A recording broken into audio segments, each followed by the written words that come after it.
All right, so we're going to be making a slight adjustment to the main characters. All right, so we're going to start with Charlie here. I'll show you how to do her 3/4 view, and you'll be doing the same thing to all the other poses. And the issue is in the arm. You see here, it's all as one symbol, and we're going to need to break that up into 2 separate symbols to get some good animation out of it. So we're going to double click into the arm, and you'll see the sleeve and hand are on 2 different layers. All right, so we're going to click into Charlie and go into that arm symbol, and we're going to turn the sleeve into a symbol and the hand into one. So we're going to... So including the line work. Yes, exactly, Yeah. the whole thing. So you're going to want to click up on the timeline here where it says sleeve. Make sure that whole arm is highlighted. Then we're going to do F8. And we're going The to... assistant here. Yep, we'll bring that over here, and we're going to name that...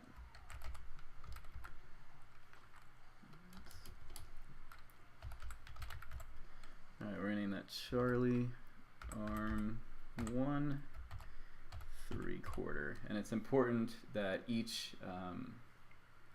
Should it be arm or sleeve? We're doing let's sleeve hand or arm? I don't know. Yeah, either Okay. way. It's still, Okay, yeah. alright. It could be either one. So Okay. either one's fine. The main things we're looking for with the naming stuff is going to be that we want to know that it's Charlie. We want to know what the piece is, and we're going to, and then what angle. And right now we're working the 3/4. And okay, so you're going to make sure also that it is not on movie clip or button. You're going to want to make all your symbols in graphic, and you're going to want the pivot point to be in the middle. So once you have it named right, then you're going to click OK and hit Q. That tool will bring up this so we can move it. Now, next thing we're going to do is move the pivot point up to the top of the shoulder so we can get that rotation for the arm. And then we're going to go over here to looping, and we're going to change that to single frame so we can call out different arms later. Alright, so that's set up. Now we're going to do the same thing with the hand. I'll light that up. And F8 to turn into a symbol. And then we're going to name that Charlie hand. This will be 2. Or no, actually this is 1. And we'll do 3/4. Okay. And then we're going to move the pivot line to right about there. Oh, it's like locking or something. Yeah, here we go. Nice. And go in closer to get more control. So yeah, so this will rotate like that where the wrist is. Nice. And we're going to change that from loop to single frame.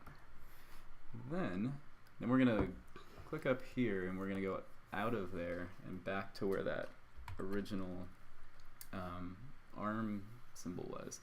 And we're going to do Control B or Apple B, depending on what computer you're using, and that's going to break that symbol apart, and we're going to find our 2 symbols that we just made. And we're going to right click over that and go down to Distribute Layers, and up here on the left you'll find that it distributed those and changed it to the name we named it. And we can delete the empty layer, and so now we have this broken up, ready to go. Nice. Then we're going to do the same thing really quick with this one. So we're going to go into it, and then we're going to check the sleeve, F8 to change it into a symbol. We're going to change this one to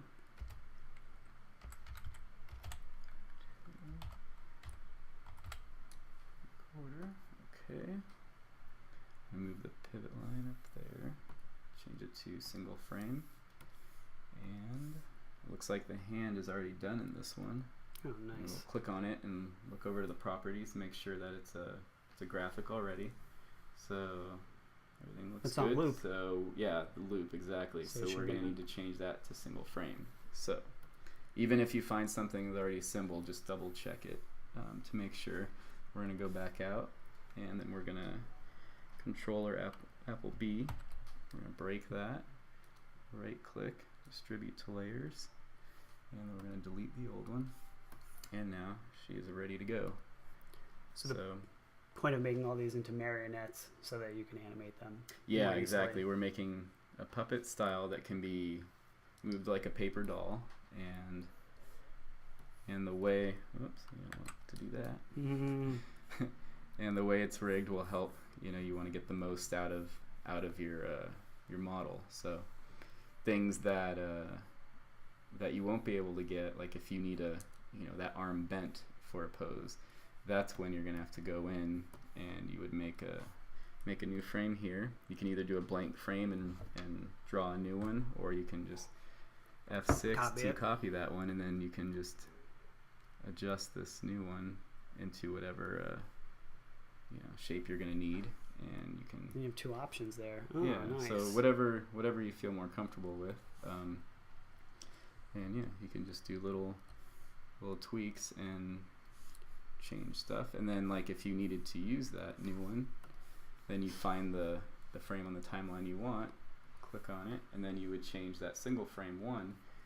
Now there's a second frame in there that can be called out, and you can, gives it a little more life, a little more nice animation. So yeah, so that's the reason we're doing that, and that will and as you have more arms and hands, you can put them all together in the packs. You can have exactly, yeah. Then you'll have cycle through, like 50 different arm poses in this one arm, and you would just be calling them out over here. So cool. Yeah, so eventually that will be the goal. We'll have these fully with tons of pieces to use for animation, and it'll make it easier on the animators and quicker.